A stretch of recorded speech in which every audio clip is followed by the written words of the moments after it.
guys, my name is Taylor. I am an aesthetic nurse injector on the island of Kauai, and welcome to my first real YouTube video, episode 1 of whatever we're gonna call it. Today I'm gonna start off a little controversial and we're gonna jump right into one of the hottest topics in aesthetic medicine, and I am going to give you guys a lens on how to view this industry and this field of medicine, because it's kind of messed up. This is a crazy Wild West, unregulated, just full of gray area type of industry, and you guys need to know that. You really do, because there's a lot of shady things out there. So we're gonna break it all down. Yes, my inspiration for this video is John Oliver's recent breakdown of med spas, and I kind of agree with a lot of what he had to say, and then I do have a couple things to add in. So let's get into it. If you guys have any questions, go ahead and drop them in the comments below, but we're gonna break this down and I'm gonna get a little honest with you. So I actually do want to thank John Oliver and his production team for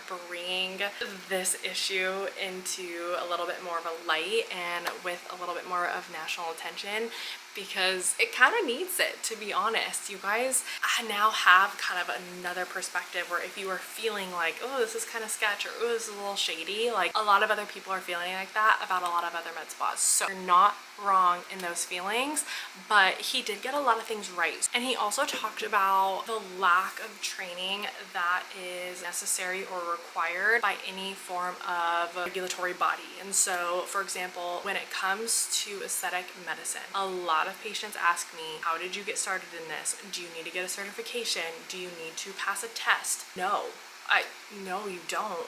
And so I need you guys to think about that when you are choosing your provider and when you are vetting your provider. So I can take a 1 to 2 day course on Botox and filler. I can open my med spa on a 3rd day and start seeing patients on that 3rd day and inject them with whatever I please, however I please, with little to no training.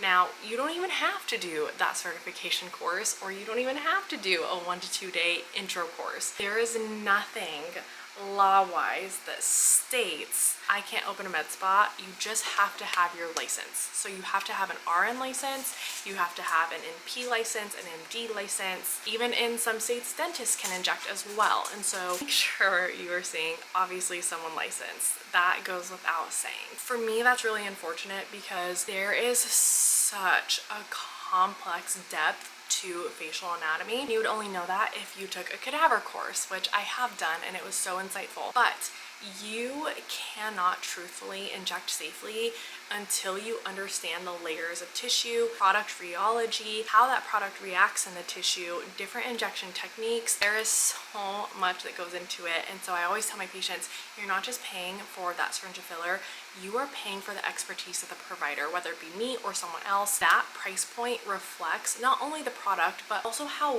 well that provider is trained and how well that provider understands aesthetic medicine. You vet your provider, their license, how long they've been in practice, and how many days a week do they practice, because doing this 1 day a week does not mean you are a master injector. That doesn't count. Where did they train and who did they train with? What type of courses did they take? Did they take a cadaver course and really learn the skin and the layers of tissue and the anatomy of the face, or did they do a 1 day certification of Botox? Don't just look at the price. Okay? And now I don't even know if I have time or can get into lasers, but lasers is proving to be a huge problem as well, because people are operating lasers with little to no understanding of how those lasers and how that heat and how those settings affect tissue in people of color especially. And so any Fitzpatrick's 5 and 6, they are bearing kind of the complications from lasers and from providers that don't know what they're doing.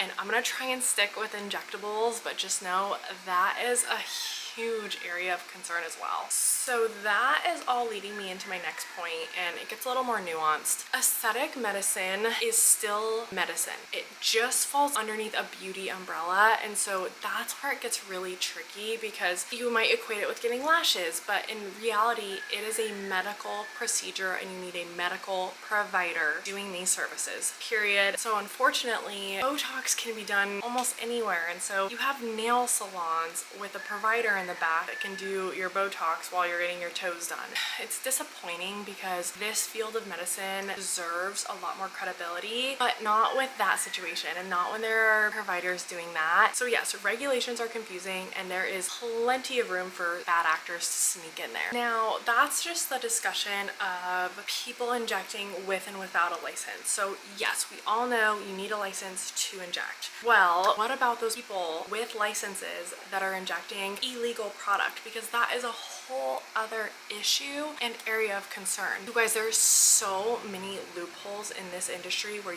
you can get illegal filler, illegal Botox, and who knows what it is. There are so many more stories coming out about how patients contract real botulism from fake counterfeit product. And so another reason to be so careful, even if your provider is licensed. I know people here that have those licenses and they are doing illegal product and counterfeit product. One, make sure they're licensed. If they are licensed, make sure they're using a real product. Next, I want you to ask about what happens if there's a complication. If they stumble or they can't answer this, you guys need to run. A great question to ask is, what happens if I have a vascular occlusion? You might ask these questions, but you don't know the answer. So I'm gonna give you the answer and what to listen out for. First thing that you wanna do is you wanna get some Hylenex on board. So your injector, your provider should have an understanding of the anatomy of where to inject that Hylenex and how to inject it. You want heat involved. You want some form of hot towel, heat pack, anything that vasodilates the area. Also want to add in some lidocaine because it's not going to feel very good when/if you have a vascular occlusion.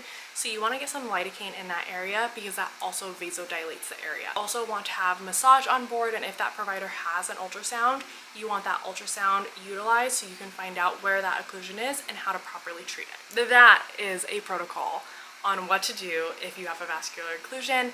If your provider does not know how to answer that question, take that as a sign and get the hell out of there.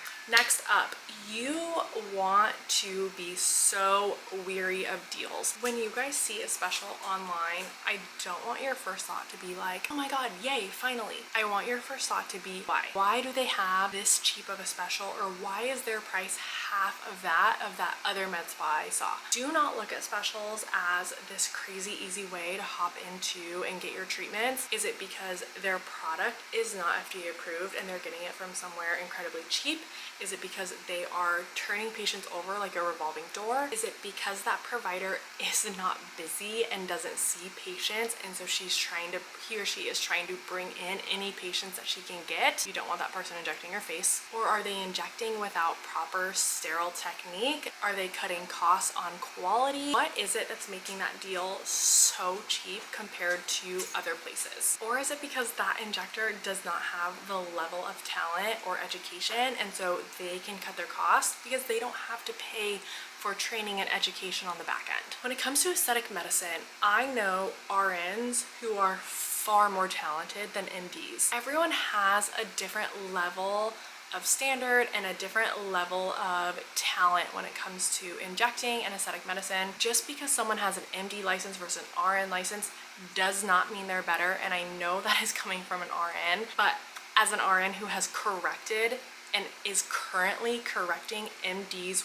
work, I can confidently say that. And I'm sure there's NPs and MDs around the world that are better than me. So it just truthfully depends on that person's level of commitment and education when it comes to aesthetic medicine. You need to find someone who treats this as a medical practice and not just a business. So truthfully, it's not just about the letters after your name, it's about how much you invest in perfecting your craft and how seriously you take the responsibility of treating someone's face. So let's say the stars align. You have found a provider that checks all the boxes. They're licensed, they're using proper product. Now, that's still only part of the puzzle. You have to be talented enough to craft and enhance someone's face. This is not just a one-size-fits-all guide. To have the talent and the aesthetic eye is a whole other piece of the puzzle that is missing for a lot of providers as well. And I'm sorry that might ruffle some feathers, but it does need to be said. Just because you offer filler does not mean you have an eye for symmetry or aesthetics, balance, or for facial harmony.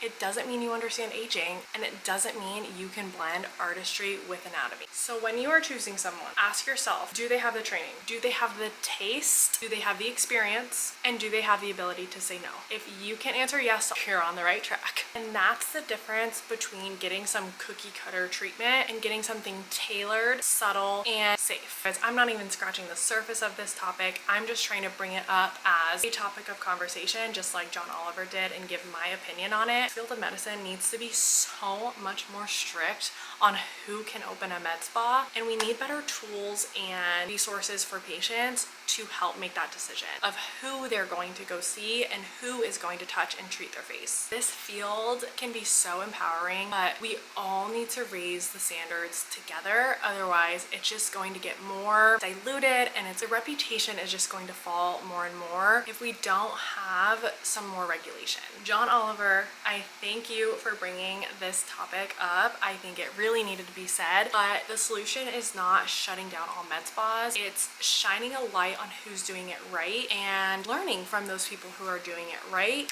And to all of my patients, my coworkers, I love you guys. I am so honored to treat you guys and to be that person for you in a field that is so diluted. And so if you guys take anything away from this, ask the hard questions and find a person that you trust. They can help guide you in different treatments and different procedures. Value your face, you guys. You have one face. Do not price shop it. I am begging you not to. But anyway, you guys, thank you so much for being here. That is episode 1.